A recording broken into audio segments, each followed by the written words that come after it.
Na nossa entrevista de abertura, uma série de documentos sobre a ligação de servidores e alunos da Universidade Federal de Santa Maria com grupos contrários ao regime militar que predominou a partir de março de 1964, desapareceu da instituição. E é possível que este material tenha sido destruído no final dos anos 80, logo após o fim do regime militar. O Comitê Santamariense pelo Direito à Memória e à Verdade pediu na semana passada a abertura de uma sindicância para buscar saber, encontrar o paradeiro desses arquivos. Está conosco o professor doutor em História, Jorge Alceno Conrad, que vai nos explicar esses procedimentos que estão sendo adotados. Boa tarde, professor. Que bom tê-lo aqui conosco. Boa tarde, André. Bem-vindo. Boa tarde aos telespectadores. Pois então, desde o ano passado estão se formando por todas as universidades brasileiras, muitas delas já pioneiras, como é o caso da Unicamp, a formação de comitês da verdade. O nosso Comitê Santamariense pelo Direito à Memória e à Verdade, ele já tem uma existência um pouco maior, data de 2011, e uma das reivindicações que vem sendo feita, já foi apresentada à antiga administração, é sobre o destino dos arquivos referentes à Assessoria Especial do Serviço de Informações, que funcionou durante toda a ditadura, praticamente, ao menos até 1986, no prédio da reitoria da UFSM. Então, lá se fazia toda a investigação. A reitoria já no campus? Já no campus. Se fazia toda também a investigação. Se refere aqui à antiga reitoria, a gente diz aqui, né? Mas é no campus, a reitoria. E ali se fazia toda a investigação sobre os supostos subversivos, os docentes, administrativos e estudantes, né, que obviamente foram contrários à ditadura civil-militar no nosso país e que aqui em Santa Maria também se manifestaram. Então, a assessoria deixou de ter seu funcionamento em 1986, já então na gestão do professor Gilberto Benetti, a sala foi encontrada vazia, né? Eu penso que há duas tendências desse tipo de documentação. A primeira é que ela tenha ido para os arquivos do Serviço Nacional de Informações, porque a ESE era um órgão do Serviço Nacional de Informações e deve estar em Brasília. Como os arquivos do SNI estão sendo desclassificados em Brasília, alguns deles sendo remetidos ao Arquivo Nacional, onde já estão disponíveis para o público e para a pesquisa, há essa tendência. A outra, eu particularmente que pesquiso já há bastante tempo arquivos da repressão no Brasil, sejam da DOPS e outros, há a possibilidade de que agentes, como foi o caso, por exemplo, de Filinto Miller. Sim. Filinto Miller foi um grande, e aliás, chefe da Polícia do Distrito Federal e que organizou a DESPES, depois futura DOPS no Brasil em 1930 em diante, e os arquivos pessoais deles, na verdade, eram essencialmente arquivos públicos, que foram levados para sua casa. Anos depois, a família, principalmente as duas filhas, venderam o CPDOC e hoje são públicos. E a gente, pesquisando aqueles arquivos, vê que a maior parte da documentação era de produção pública. Então, pode ter acontecido isso.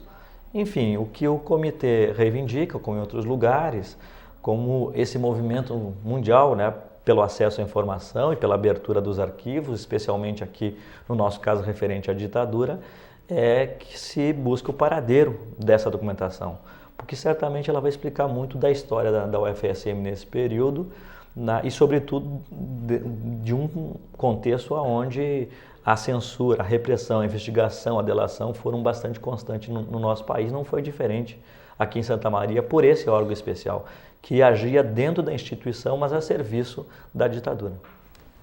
É impressionante, professor, doutor em História, e por isso mesmo abalizado para comentar essa observação, o quanto a história pode ser outra, o quanto a história sendo remexida, relida, né, reinterpretada por diferentes olhares, pode nos mostrar uma outra realidade do que aquela que foi propugnada, dita como peremptória, inabalável, né? Muito bem, André. A gente tem falado, eu sobretudo que pesquiso a ditadura no nosso país desde 1996, com trabalho sobre Santa Maria, Rio Grande do Sul, e alguns vinculando ao resto do país, que é preciso recontar essa história. Mas também é importante salientar que em torno da ditadura, principalmente agora que fizemos os 50 anos, há uma grande disputa de memória. A sociedade brasileira ainda tem, nesse passado recente, uma disputa muito grande em torno daqueles que defendem aquele período e aqueles que conseguem, na minha opinião, felizmente, ultrapassar um período de muita coisa ruim para o nosso país em relação aos direitos individuais, aos direitos sociais. Você pode ponderar assim, não, mas a ditadura teve um crescimento econômico muito intenso. Isso é verdade, mas o custo para a sociedade brasileira daquela forma de política econômica, ela se deu, vamos só dar o exemplo dos anos 80, com a chamada década perdida na economia. Tá? Mas o mais importante assim, para nós em relação a isso é o período de intensa repressão. Não dá para se admitir que o Estado ou qualquer governo se arvore no direito, né, de eliminar seus opositores, de encarcerar, de fazê-los que se tornem desaparecidos políticos, de colocá-los no exílio ou matar sob tortura. Esses são crimes imprescritíveis, são crimes inafiançáveis, não podem ser perdoados pela sociedade, porque senão você não consegue consolidar a própria democracia. Como o Brasil, em relação ao Cone Sul, tardiamente passou a se preocupar com essa questão, né, e tem a ver nisso que está sendo rediscutido agora. Nossa semana passada tivemos um belo evento na Câmara de Vereadores em relação à lei da anistia, mas a lei da anistia, se ela significa perdão, por outro lado, ela perdoou também aqueles que torturaram, aqueles que sequestraram, mataram e esconderam.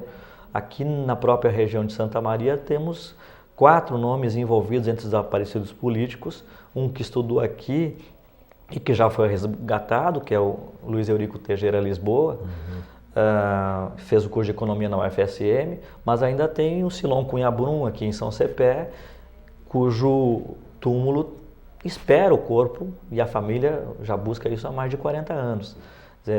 Então, mesmo o direito inalienável, né, dos queridos enterrar seus mortos, no nosso país ainda temos isso em aberto.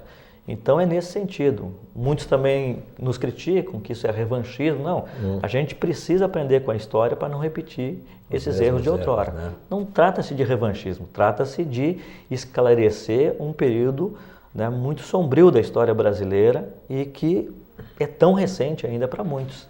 O que eram esses documentos, professor, aqui na universidade? Essa é a dúvida. Eu, desde os anos 90, no primeiro momento que fiz a minha primeira pesquisa sobre Santa Maria, a dúvida é essa, saber, nós sabemos assim, por outros processos, por outras investigações e pela manifestação pública das cassações dentro da UFSM. O prefeito de 64, o Paulo Lauda, que foi cassado enquanto político, também era professor da UFSM e na sequência foi cassado como docente. O então vereador Eduardo Rolim, que ainda hoje vive, é outro dos cassados, tanto na política como na sua docência. Além disso, nós tivemos muitos que, a partir das delações e das denúncias, foram presos, foram transferidos daqui de Santa Maria para Porto Alegre, ou seja, para a junta militar lá em Bagé ou para a DOPS mesmo de Porto Alegre. Muitos que nós entrevistamos ao longo do tempo sempre disseram, né? Houve um nível de repressão aqui em Santa Maria importante, sobretudo nos quartéis da Brigada e no Malé, mas quando a ida dos opositores à ditadura a Porto Alegre, lá sim, né, lá a repressão se tornava intensa, principalmente pela tortura. Aqui em Santa Maria há evidências muito grandes de torturas psicológicas. Né? Nós temos o caso, por exemplo... Carreira dos servidores também? Fora, talvez, né? Aí isso em profusão, especialmente nos ferroviários. Os ferroviários foram os mais perseguidos porque a ditadura não perdoou aqueles que fizeram a campanha da legalidade de 1961. Liderada pelo Brizola? Liderada pelo Brizola em nível estadual e que garantiu a posse do Jango como presidente. Aqui em Santa Maria se formou o Comitê de Resistência Democrático, que era liderado por ferroviários, pelas lideranças sindicais dos ferroviários. Entre eles o Baltazar Melo, que depois de 64 foi várias vezes preso, foi preso diante da família, sofreu humilhações.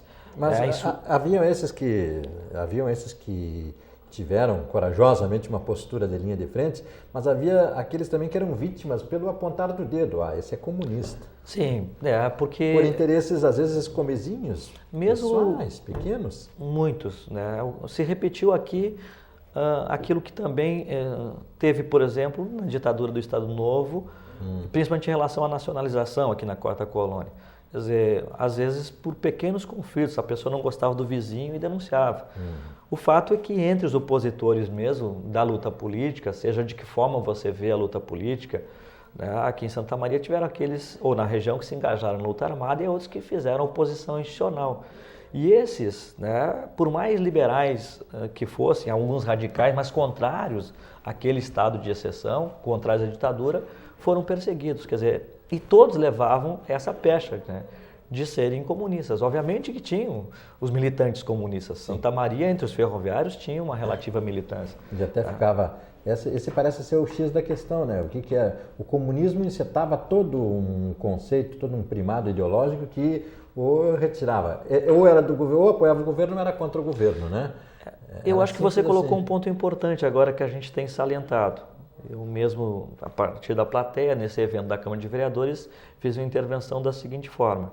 Desde 1946, o Brasil aprofundou, articulado com os Estados Unidos, a doutrina de segurança nacional.